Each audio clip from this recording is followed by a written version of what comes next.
Detail చూస్తే యాదాద్రి భువనగిరి జిల్లా చౌటుప్పలు వద్ద ఖైతాపురం జాతీయ రహదారి వద్ద ఘోర రోడ్డు ప్రమాదం జరిగింది. ఎదురుగా ఉన్న లారీ సడన్ బ్రేక్ వేయడంతో వెనుక ఉన్న స్కార్పియో అదుపు తప్పి డివైడర్ను ఢీకొనడంతో ఇద్దరు డీఎస్పీలు అక్కడికక్కడే మృతి చెందారు. మృతులు ఏపీకి చెందిన డీఎస్పీ చక్రధర్రావు, శాంతారావులుగా గుర్తించారు.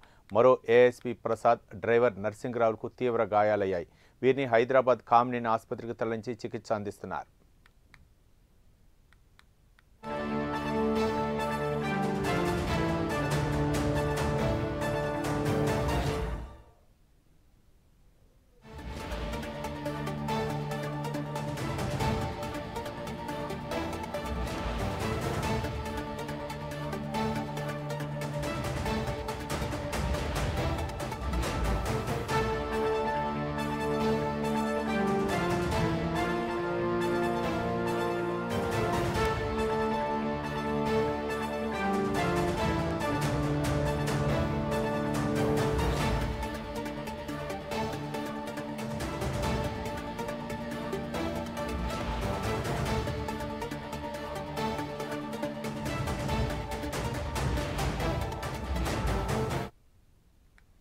యాదాద్రి భువనగిరి జిల్లా చౌటుప్పల్ ఖైతాపురం జాతీయ రహదారి వద్ద ఘోర రోడ్డు ప్రమాదం జరిగింది.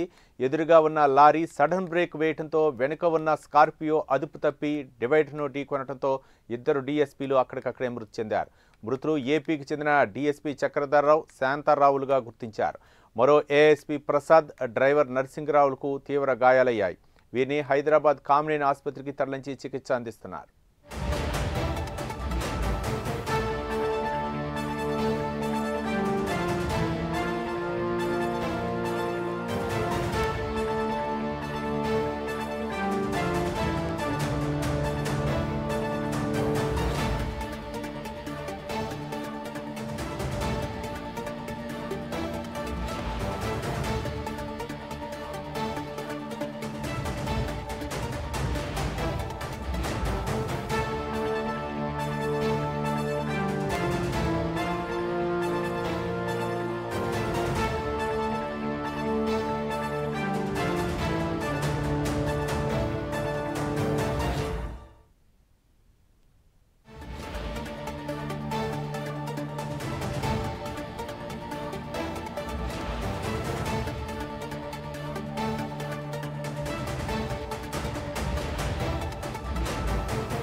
యాదాద్రి భువనగిరి జిల్లా చౌటుప్పల్ ఖైతాపురం జాతీయ రహదారి వద్ద ఘోర రోడ్డు ప్రమాదం జరిగింది. ఎదురుగా ఉన్న లారీ సడన్ బ్రేక్ వేయడంతో వెనుక ఉన్న స్కార్పియో అదుపు తప్పి డివైడర్ను ఢీకొనడంతో ఇద్దరు డీఎస్పీలు అక్కడికక్కడే మృతి చెందారు. మృతులు ఏపీకి చెందిన డీఎస్పీ చక్రధర్రావు, శాంతారావులుగా గుర్తించారు. మరో ఏఎస్పీ ప్రసాద్, డ్రైవర్కు తీవ్ర గాయాలయ్యాయి. వీరిని హైదరాబాద్ కామినేని ఆసుపత్రికి తరలించారు. దీనిపై మరింత సమాచారం మా కరెస్పాండెంట్ లిఖిత అందిస్తారు. లిఖిత, తెల్లవారుజామునైతే ఈ యొక్క చౌటుప్పల్ ప్రాంతంలో రెండు స్కార్పియో వెళ్లి ఒక లారీని ఢీకొనడంతో అయితే ఈ ప్రమాదం చోటు చేసుకుందని అయితే తెలుస్తుంది. అయితే దీనికి కారణం కేవలం అతివేగం అనే విషయం అయితే క్లియర్ గా అర్థమవుతుంది. అంతేకాకుండా వారు ఆ యొక్క సీట్ బెల్ట్ ఏదైతే ఉందో దాన్ని ధరించకపోవడం ఈ యొక్క భారీ ప్రమాదానికి కారణమైందనే విషయం అయితే క్లియర్ అవుతుంది. అయితే అక్కడ చూసుకున్నట్లయితే మృతి చెందిన వారిలో ఆంధ్రప్రదేశ్ కి చెందిన ఇద్దరు డిఎస్పీలు చక్రధర్రావు, అదే విధంగా శాంతారావులు ఉండగా మరో ఇద్దరు కూడా ఆ యొక్క వెహికల్ లో ఉన్నట్లుగానైతే తెలుస్తుంది. దాంట్లో అడిషనల్ డిఎస్పీ ప్రసాద్, అదే విధంగా డ్రైవరు నరసారావు కూడా అందులోనే ప్రయాణిస్తున్నట్లుగా, వారు విజయవాడ నుండి ఓ కేసు విషయంగానైతే హైదరాబాద్ కు వచ్చినట్లుగానైతే తెలుస్తుంది. ఆ సమయంలోనే ఈ యొక్క ప్రమాదం చోటు చేసుకున్నట్లుగా తెలుస్తుంది. ఆ సడన్ గా ఎదురుగా వస్తున్న లారీ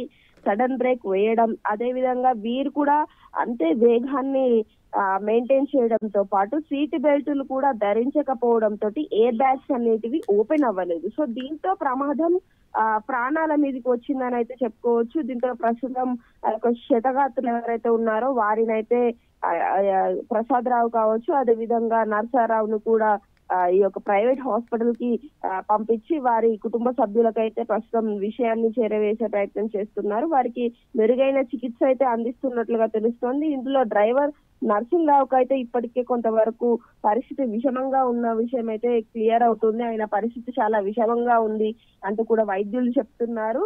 24 గంటలు గడిస్తే గానీ అసలు పూర్తి వివరాలు చెప్పలేము అంటూ కూడా వాళ్ళు చెప్తున్న పరిస్థితి కనిపిస్తుంది. ఇటు ఆంధ్రప్రదేశ్ ప్రభుత్వానికి కావచ్చు, వారి కుటుంబ సభ్యులకు కావచ్చు పూర్తి స్థాయి వివరాలను, వీరి ఈ యొక్క యాక్సిడెంట్ కు సంబంధించిన వివరాలను కూడా అందించినట్లు వారి యొక్క బంధువులు కూడా ఇప్పటికే హైదరాబాద్ కు చేరుకుంటున్నట్లుగానైతే తెలుస్తుంది. అయితే ఎప్పటికప్పుడు కూడా ఇటు అధికారులు సూచనలు అయితే జారీ చేస్తూ ఉంటారు.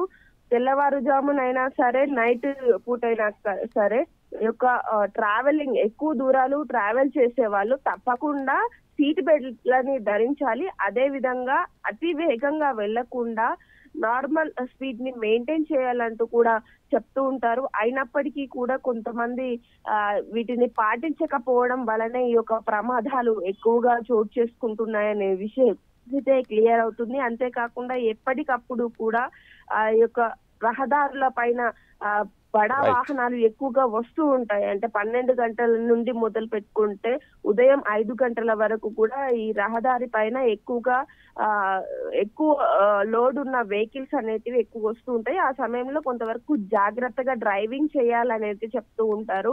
అయినప్పటికీ కూడా మంచి పదవిలో ఉండి వారు కొంతవరకు ఆలోచించకుండా ఈ యొక్క పని చేయడం వల్ల ఈ రోజు ప్రాణాలు కోల్పోయే పరిస్థితి అయితే ఎదురైందని చెప్పుకోవచ్చు.